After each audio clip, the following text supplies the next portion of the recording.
No mucho después de que Solón hubiera dado sus nuevas leyes a los atenienses, los dos bandos políticos de la ciudad volvieron a pelear.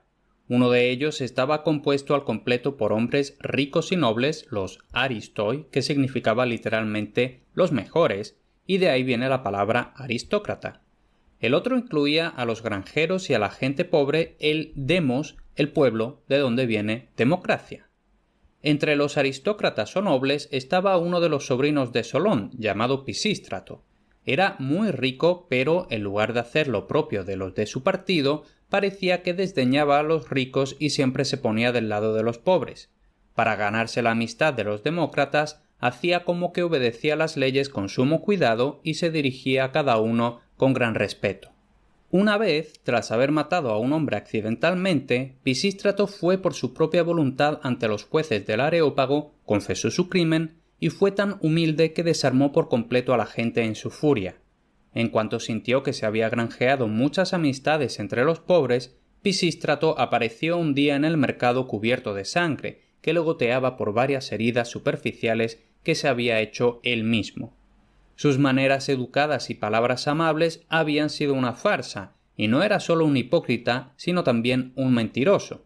En ese momento dijo que los aristócratas habían tratado de matarlo porque era amigo del pueblo. Como prueba de sus palabras, señaló las heridas que tenía por todo el cuerpo. Los atenienses más pobres, que le creyeron, estaban muy indignados y empezaron a hablar furiosamente sobre los malvados nobles que habían herido a Pisístrato solo porque estaba siempre listo para ayudarles. Cuando Pisístrato gritó que su vida estaba en peligro, todos los demócratas exclamaron que le protegerían, y como tenían derecho a voto, en ese momento dijeron que debía tener una escolta personal de 50 hombres armados para protegerlo.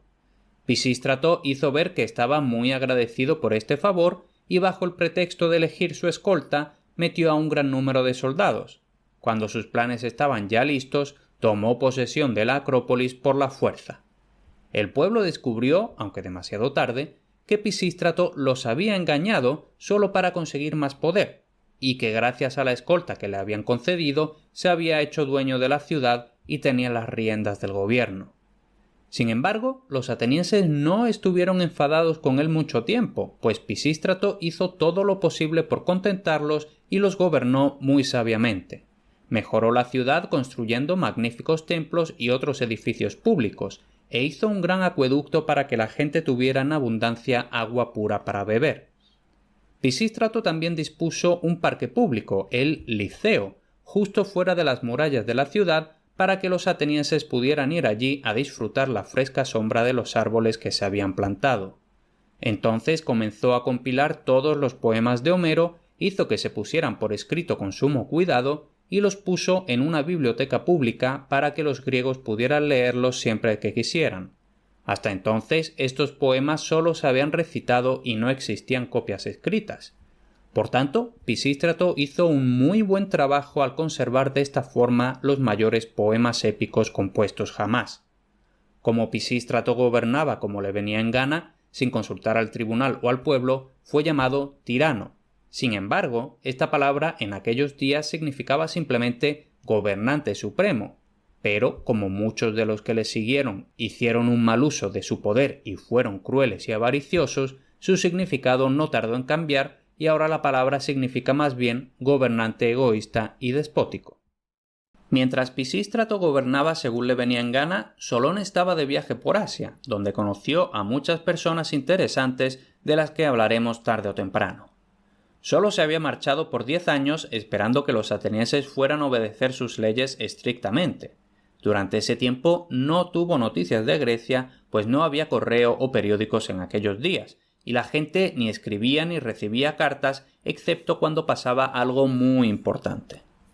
Al regresar a Atenas, Solón se entristeció al enterarse de que había sido Pisístrato de su propia familia quien había tomado el poder de los arcontes. Pero cuando vio cuán sabiamente gobernaba Pisístrato al pueblo y cuánto cuidado ponía en hacerlos felices y en mejorar la ciudad, lo perdonó y quedaron de buenas hasta su muerte. Pisístrato continuó gobernando a los atenienses durante 33 años y cuando murió lo lloraron mucho. En su duelo por su pérdida permitieron que sus hijos, Hipias e Hiparco, conocidos como los Pisistrátidas, le sucedieran sin objeciones. Estos jóvenes tuvieron mucho cuidado al principio de seguir el buen ejemplo de su padre, pero no tardaron en empezar a dejar de lado sus obligaciones a cambio del placer y en lugar de pensar en el bien del pueblo, echaban el tiempo en fiestas y bebida. En aquellos días vivían en Atenas dos jóvenes llamados Harmodio y Aristogitón. Eran amantes y todos los amaban a ellos por sus cualidades, y más especialmente porque deseaban aumentar la gloria y prosperidad de su ciudad natal. Harmodio tenía una hermana que era tan buena como hermosa, por lo que el pueblo, esperando agradarle a él, la eligieron a ella para que llevara la cesta de flores en la gran procesión religiosa que tenía lugar en Atenas cada año. Uno de los tiranos, Hiparco, le tenía mucha envidia a Harmodio, porque el pueblo lo amaba más que a él. Por tanto, se esforzaba continuamente por hacerle la vida imposible, y cuando oyó que su hermana había sido elegida para llevar las flores, a las malas prohibió su presencia en el festival. Esto era un gran insulto, pues solo las mujeres malvadas tenían prohibido participar, y como Hiparco había ultrajado públicamente a la muchacha, su hermano se enfureció. Y Aristogitón, su amante, estaba tan enfurecido como él, por lo que los dos jóvenes, de común acuerdo, decidieron que, mientras aquellos hombres gobernaran, los atenienses serían tratados indignamente y que por tanto debían librarse de los Pisístrátidas. Harmodio y Aristogitón, tras decidir acabar con los tiranos, contaron sus planes a unos cuantos de sus amigos. Mantuvieron reuniones secretas en casa de una valiente mujer llamada Leena, la Leona, que era la única mujer que participaba en la conspiración. Como los atenienses acostumbraban a acudir al festival con armadura, los jóvenes esperaron hasta entonces para llevar a cabo sus planes. Se distribuyeron por entre la multitud, encontraron un buen lugar cerca de los tiranos y todos a la vez sacaron las espadas y atacaron a sus enemigos. Harmodio fue tan rápido que logró matar a Hiparco, pero antes de que sus compañeros pudieran ir junto a él y protegerlo, fue abatido por los guardias del tirano. Aristogitón fue corriendo para tratar de salvarlo, pero fue hecho prisionero y llevado ante Hipias, que le ordenó que le dijera los nombres de sus compañeros. El joven al principio se negó a hablar, pero tras un tiempo, fingiendo ceder, nombró a algunos de los amigos del tirano que lo estaban ayudando a oprimir a los atenienses. Y el tirano, desconsolado, hizo traer a los acusados y los ejecutó a ellos y a Aristogitón sin juicio. Cuando se dio cuenta de su error, volvió a tratar de averiguar los nombres de los conspiradores de verdad. Sabía que Harmodio y Aristogitón se habían visto frecuentemente con Leena, así que la arrestó y la torturó para obligarla a decirle los nombres de los conspiradores porque quería matarlos a todos igual que a Aristogitón. La valiente mujer, sabiendo que las vidas de varios jóvenes dependían de ella y que una sola palabra podía causar sus muertes, resolvió no decir ni una palabra. A pesar de las más terribles torturas, mantuvo la boca cerrada, y cuando finalmente fue liberada, resultaba que se había mordido y tragado la lengua para asegurarse de no traicionar a sus amigos.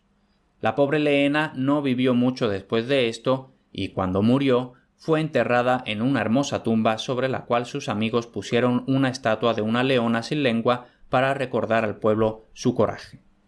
Los atenienses sintieron mucho su muerte y lloraron a los valientes jóvenes Harmodio y Aristogitón mucho tiempo. Pero la tiranía del hijo de Pisístrato seguía creciendo cada día y haciéndose cada vez más cruel y odiosa.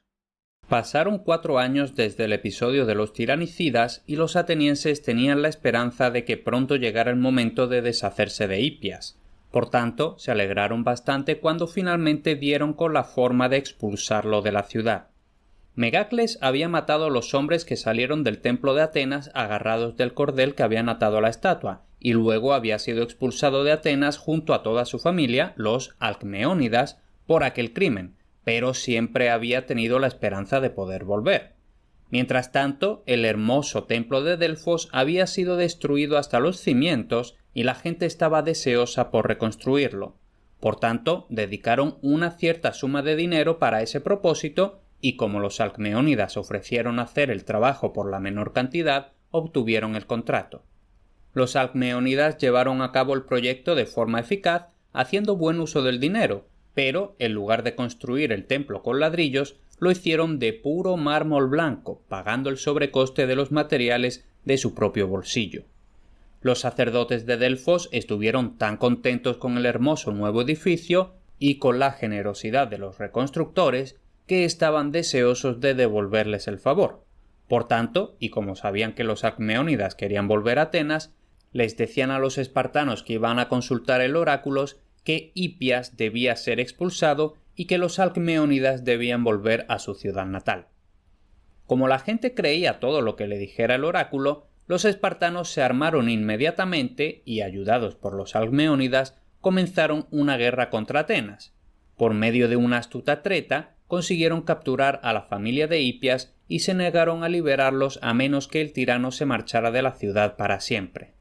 Forzado de esa forma a ceder, Hipias se fue de Atenas y se retiró con su familia a Asia Menor. Allí pasó todo su tiempo tratando de persuadir a las diversas ciudades a hacerle la guerra a Atenas, ofreciéndoles liderar sus ejércitos, pues aún tenía la esperanza de recuperar su poder perdido. Los atenienses, encantados por la expulsión de los Pisistrátidas, como se conoce históricamente la expulsión de Hipias y su familia, ahora se atrevieron a hacer estatuas en honor a Harmodio y Aristogitón y expresaron abiertamente su pesar de que aquellos valientes jóvenes no hubieran vivido para ver libre su ciudad natal. Se compusieron muchas canciones para celebrar el patriotismo de los dos amigos y eran cantadas en todos los eventos públicos para animar a otros jóvenes a seguir su ejemplo, llevar vidas buenas y virtuosas y estar preparados para morir en cualquier momento si era necesario por el bien de su tierra natal. Leena también recibió muchas alabanzas, pues las mujeres atenienses nunca olvidaron cuán valientemente había soportado la tortura en lugar de traicionar a los hombres que habían confiado en ella.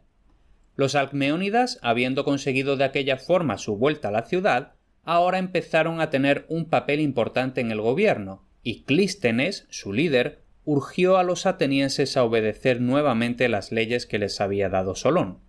Sin embargo, estas leyes habían cambiado ligeramente para darle más poder al pueblo, y de esa forma el gobierno se hizo más democrático que nunca antes. Entonces Clístenes dijo que debía haber 10 generales atenienses que ostentaran el mando supremo, cada día uno. También hizo una ley para que ningún hombre pudiera ser expulsado de la ciudad a menos que hubiera 6.000 votos en favor de su expulsión. Estas votaciones se hacían de una forma un tanto extraña. Cuando un hombre era aborrecido por tanta gente que parecía razonable expulsarlo, todos los atenienses se reunían en el ágora. Entonces cada votante tenía un trozo de cerámica, llamado ostrakon en griego, y lo depositaba en un lugar para hacer valer su voto. Todos los que estaban a favor del destierro escribían en su ostrakon el nombre de la persona que deseaban exiliar, y los demás se dejaban en blanco. Entonces, una vez que todos hubieran votado, se contaban cuidadosamente los ostraca, y si había más de 6.000 con el nombre de la misma persona, se le expulsaba de la ciudad, es decir, se lo condenaba al ostracismo durante 10 años.